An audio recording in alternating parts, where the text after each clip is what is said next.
Ladies and gentlemen, when I mentioned to you the Chopin Nocturne Opus 27 number 2, I guess not many of you know what piece I'm talking about, but when I share a fragment of that piece with you, you will say, oh yes, that one.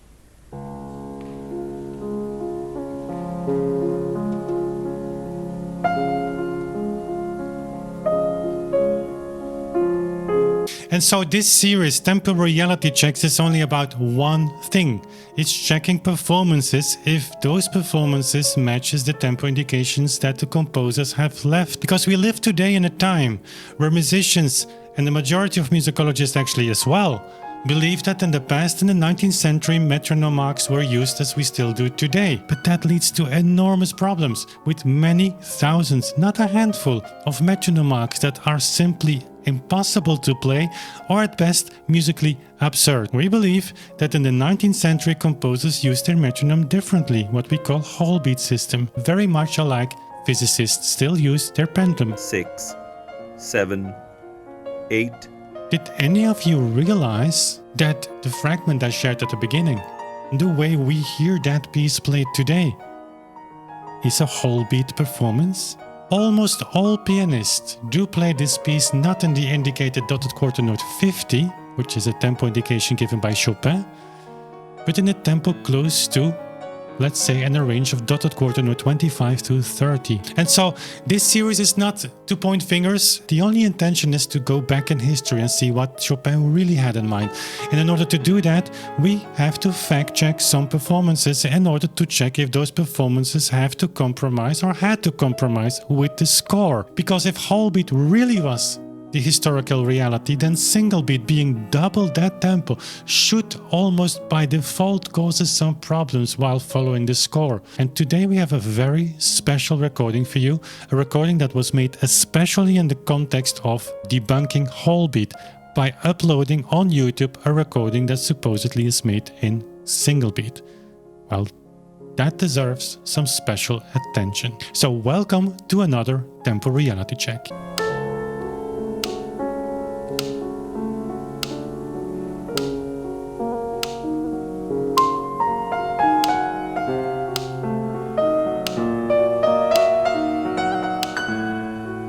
This is a very special case. This nocturne, as many other nocturnes and many pieces actually in Chopin's oeuvres, the slow movements of the piano concerti, just to name a few, they have all these ornamented passages, bel canto ornamentation, so that comes directly from opera. And it's very special because in those instances, especially in these kinds of like very virtuosic, like ornamentational passages, we often see that when the tempo is too high, that musicians have to slow down. And this is not a practice of those days. In this style, this old style of tempo rubato, your left hand stays steady and the right hand goes away from the regulated subdivision-like structure of the bar. You have 7 notes that you play in a beat, you have 15 notes, you have 48 notes over 2 bars, and the musician is free in interpreting how he's playing that, except for one thing. The left hand remains steady in tempo. We're coming back on that. And so the recording I'm sharing with you here is made by Aldo Roberto Pessolano. The guy is definitely not an amateur. He knows how to play the piano. The interesting thing is he uploaded that piece on his channel as a direct indicator of proof against whole beat. So as always, the 3 main options to check a tempo compared to a metronome mark is just calculating or checking the tempo at the beginning. The best result you get obviously by calculating an average, and then whenever someone even reaches single beat, because in some cases that's possible, then it's important to zoom in and to see if there were any compromises made towards the score. As you can see in the score, Chopin indicates precisely where he wants a ritenuto. For instance, in bar 25 is followed by an a tempo, and at the end the last 5 bars are also like slowing down to end the piece. Let's start with the opening. I give you first a few bars of the performance. Here it is.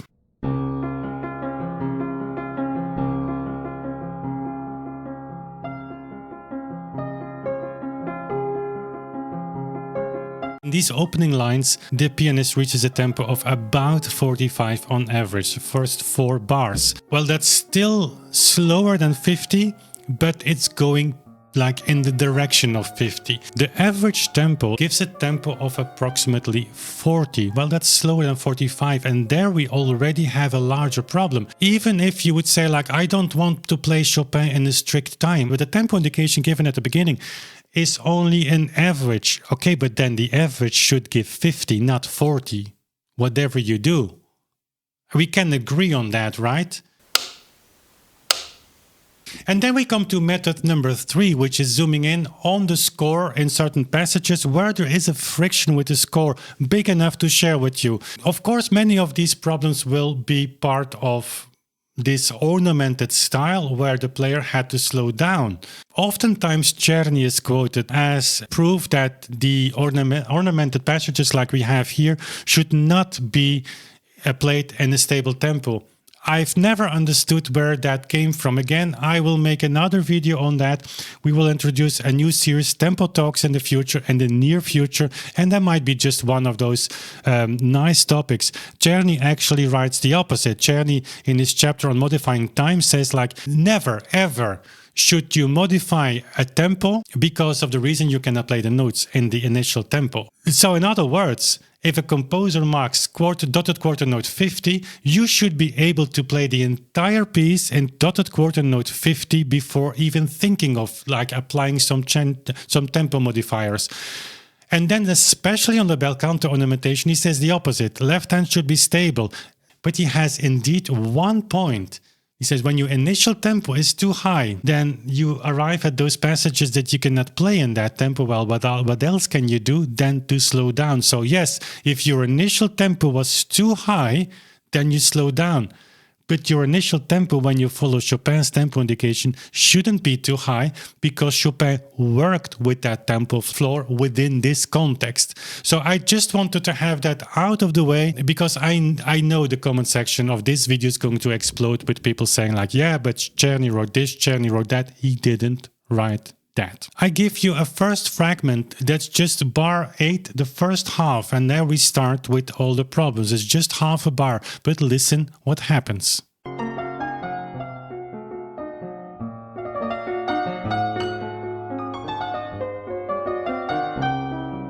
So suddenly we hear a huge ritardando, which is not indicated by Chopin, where the pianist goes to a new tempo of 26 dotted quarter note. Well, that is almost exactly whole beat, but there is more. Bar 19 to 22, we see octaves in 30-second notes. Well, that would be very, very difficult in dotted quarter note 50. But again, for reasons also, I think, related to expressive importance, musicality, whatever, the player slows down again to a tempo close to whole beat. Here it is.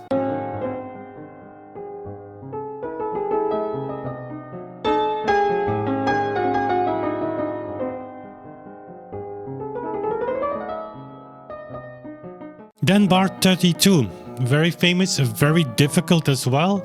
There's like this typical Chopin virtuosity, and he was very known for that. When people talked about Chopin's virtuosity in that time, it was this, like this right hand that could like fly over the keyboard, very light, and you need that touch in order to play this. But of course, in a literal tempo and single beat, this passage would require you to play like around 20 notes per second. That's not gonna happen. So what happens here in this performance, again, without Chopin indicating anything, suddenly the tempo goes to, again, whole beat. There it is.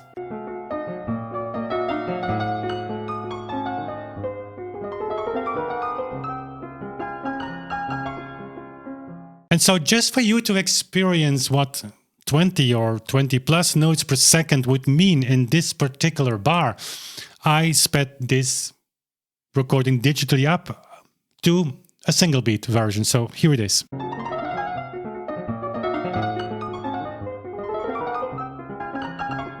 People would say like, but it's obvious that you have to slow down there. No, it's obvious because everybody does it in the same way. Maybe not with this piece, because this is one of those pieces that many musicians still play in whole beat. But once that the left hand should go on in a steady tempo, which is extremely fascinating, by the way. I might do one of these videos about the last Prelude, where also Alberto recorded that. It is already on Spotify. We are just planning the release. We have too many recordings to release. That's our problem.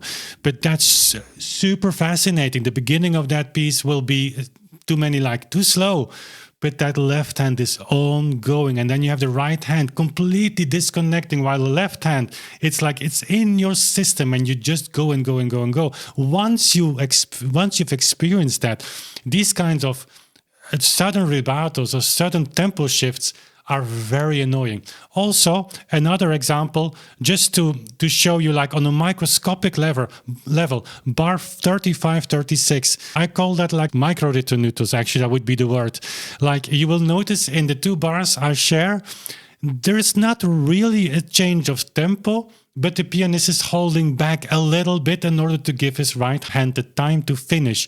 Once you notice that, it's super, super annoying. Let's listen.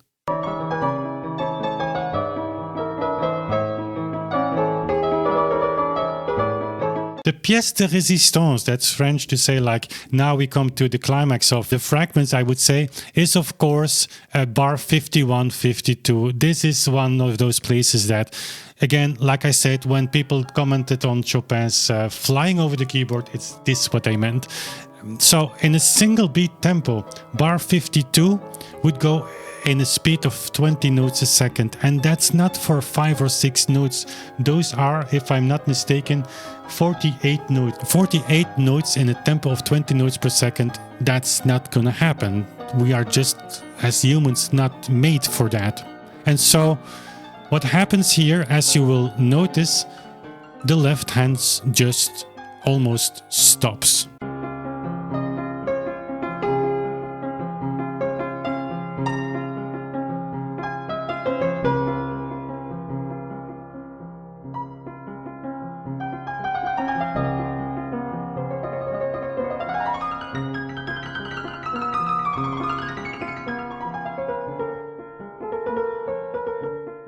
And so again, for this fragment, I couldn't resist the idea of speeding it up until a single beat tempo, just to show you, I would almost say like how ridiculous sometimes a single beat claim is. Speeds in single beat go sometimes beyond anything we can imagine. So imagine that Chopin really had 50 dotted quarter note in mind.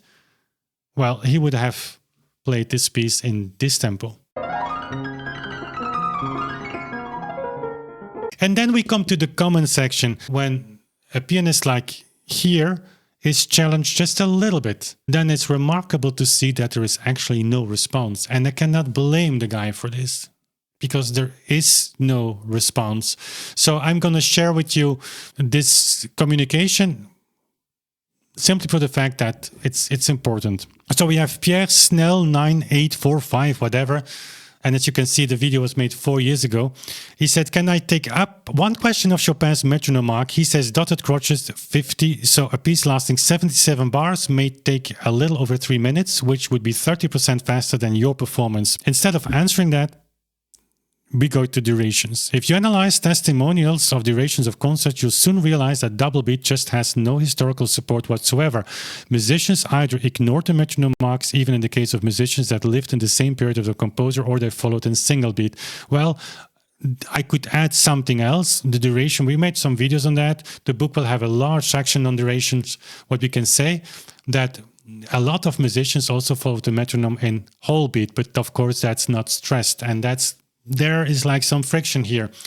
But the point is that the majority of durations indeed show that musicians indeed didn't follow the metronome marks. They were not slowing down from a single beat, they were speeding up from a whole beat. So again, instead of answering why the performance is not in 50, we go to duration, but of course in this case that is actually not a very helpful argument. Then the conversation continued as follows. Please be clear, I do not think that double beat disproves single beat. I'm saying that if you post a performance that proves a single beat, then let it be a performance that follows a single beat. As a personal response, I'm saying that this Nocturne at Rubinstein's speed makes absolute sense to me, which is again whole beat. If I am to judge whether a performance at a single beat speed can also make sense to me, then I do need to hear a performance at single beat speed. Yours is not a performance at single beat speed. And then the answer, my performance is in line with Chopin's metronome marking. Well, yeah, The fact that you computed a theoretical time for single beat is completely irrelevant, since it's not like Chopin played this Nocturne together with the metronome. The question is if that's not the case. According to Mikuli, his student, in the preface of his edition of Chopin's works, he said like the metronome was never far from his piano. And we come also out from a time, and Chopin's still part of that. Alcan is a very famous also, his friend actually, for this style sévère, which means like you only change your time when the composer indicates that. Chopin was part of that. It goes back to Mendelssohn, Schumann, like 18th century practice in a way, but that's for another time. Can make a video if you want about that. Leave me that in the comment. And then it's not like any performance will prove single beat. I like the way it sounds at this tempo, so it works for me. If it doesn't for you, it's your problem. Well, I don't think that's the point. Okay, I cannot reconcile your assertion that your performance is in line with Chopin's metronome marking when you do not play one single bar at Chopin's metronome marking, not one single bar. I know that your intention is serious and I respect your moral and artistic integrity, well, moral integrity, but your claim is false. It is not true for one bar out of 77. And then the answer, yes, it's true. For example, the first two bars are probably even above 50. This is really puzzling to me. I mean, didn't you check your tempo with the metronome? If you want to prove single beat is really the reality, then you take your metronome. It's not hard to check. So you shouldn't say probably. You should know, I think. But that's a good thing. Playing exactly at 50 would mean to follow a metronome just for the sake of it. And that's not what Chopin meant. Quotation required, I would say. Pierre says, the first bar is at 46, the second bar is at 44, the third bar is at 40. That's not playing above 50, that's playing below 50. I absolutely understand what you mean about following the metronome for the sake of it, but if Chopin did not mean us to play any part of the piece at 50, why did he choose that number? And why does he ask us to play slow and sustained? Do you read this instruction as play this piece at quarter note 50 but go slower? Doesn't make sense to me. The answer of the pianist. Imagine if Chopin put a dotted crotchet 25. Every pianist would play stupidly slow. By the way, 99% of pianists do play at that tempo. It was quite common for the time to put a slightly higher number just to indicate that one should avoid dragging. No, that's not. That's just absolutely nonsense. And I'm not pointing this out to say that this pianist is not a smart guy. Of course he is a smart guy. I mean, there is no question about it. But I'm sharing this with you to make you see what happens if you push someone who is defending single beat a little bit. There is no answer. So now we are in a universe where composers added metronome marks in order to avoid pianists dragging. I've never seen one text, quote, quotation, whatever. What's important is that the feeling of the tempo remains, but that's not possible. You cannot keep the same feeling while playing slower. You mean the composer deliberately put the wrong metronome mark on? That would be an odd thing to do. If he didn't want it slow, better not to write lento sostenuto. I'm sorry, but to me, you're just not making sense. So again, bringing the pianist of this recording back to the original question. And then the answer. He didn't put lento, he put lento sostenuto. It's already a sign he didn't want it too slow. That's puzzling to me.